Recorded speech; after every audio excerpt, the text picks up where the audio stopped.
네, 안녕하십니까. 외국어 고등학교 자기소개서 관련해서 어떤 식으로 작성하면 좋을지 설명을 드리려고 영상을 찍게 되었는데요.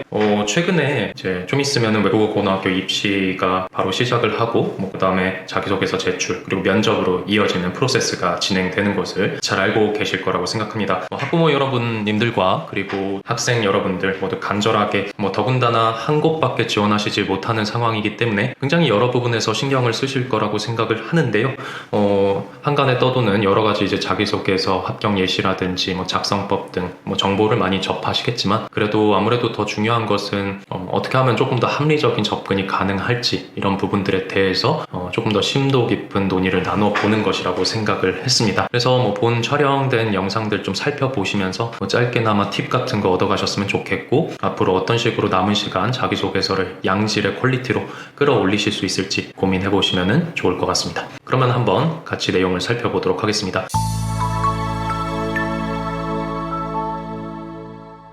우선 세 항목으로 구성이 되어 있는데요. 첫 번째 항목 잘 아시다시피 자기주도 학습 관련된 항목입니다. 네. 일단은 첫 번째 자기주도 학습 경험을 작성하심에 있어서 제일 중요한 스텝들을 정리를 해봤어요. 첫 번째 스텝은 자기주도 학습의 정의에 대해서 파악을 하는 거겠죠. 어떻게 보면 정의도 모른 채 내가 선별한 경험이 자기주도 학습인지 아닌지 판단도 하지 않은 채 자소서를 작성하는 것은 어불성설이라고 할 수 있겠습니다. 그래서 정의에 대해서 파악을 하셔야 될 것 같고요. 그 다음에 자기주도 학습이 가진 특징들이 무엇들이 있는지 한번 살펴보셔야겠죠. 그 다음에 동아리 활동, 진로 체험 활동, 기타 활동 등에서 본인께서 가지고 있는 여러 가지 경험이 과연 이게 자기주도 학습에 해당되는가 아니면 되지 않는가, 이 부분을 한번 살펴보셔야 되겠습니다. 그리고 두 갈씩 문장으로 작성을 하신 다음에 본인의 경험을 설명하고 마지막으로 배운 점이나 미래 계획 순으로 작성을 하시면 되겠는데요. 이제 넘어가가지고 제가 아까 말씀드렸던 스텝 1, 2에 해당하는 자기주도 학습의 정의랑 그리고 세부적인 특징들에 대해서 간단하게 좀 살펴보도록 하겠습니다. 일단 자기주도 학습의 정의가 뭔가요? 여기 써있는 걸 살펴보시면 자기주도 학습이라는 것은 학습자 스스로 자신의 학습 목표를 설정하고 그 다음에 이루어지는 전 과정들을 모두 본인이 책임하에 주도적으로 참여하는 학습 형태를 뜻하고 있습니다.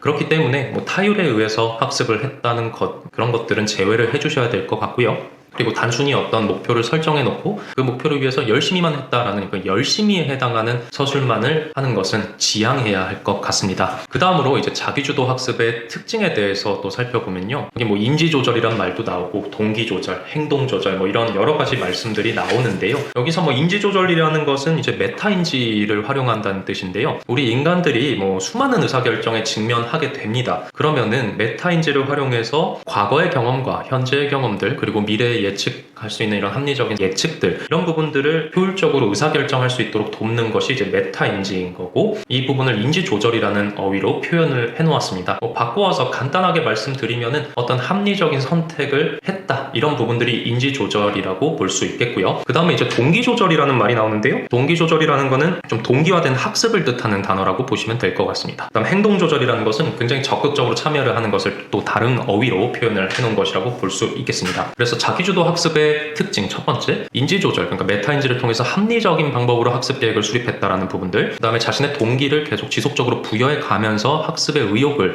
고취시켜 왔다는 부분들, 그리고 마지막으로 적극적으로 참여를 하면서 목표를 달성했다는 부분들, 이런 특징들을 잘 보여줄 수 있는 소재를 선정하시는 것이 굉장히 중요하겠습니다. 그리고 두 번째 특징, 학습자가 전 과정에서 통제권을 가진다, 그리고 주도권을 가진다, 이런 부분들도 있고요. 그 다음에 또 정규 교육을 또 제외한 영역에서의 학습 과정을 주도적으로 설계하는 것을 중시한다는 특성이 있는데요. 그래서 너무 정규 교육 과정에서 배웠던 내용들을 내가 습득하기 위해 노력했다, 이런 단순한 소재를 좀 피해 주시는 것이 좋겠죠. 그 다음에 마지막 특징은 아무래도 결과치에 해당하는 걸 수도 있겠는데요. 이런 자기주도 학습의 결과로 인해서 높은 학업 수행 능력과 그리고 학업 성취도를 가질 수 있었다라는 그런 성과가 잘 보여지는 소재면은 좋을 것 같습니다. 그래서 지금까지 자기주도 학습의 정의와 그리고 특징에 대해서 살펴보았습니다.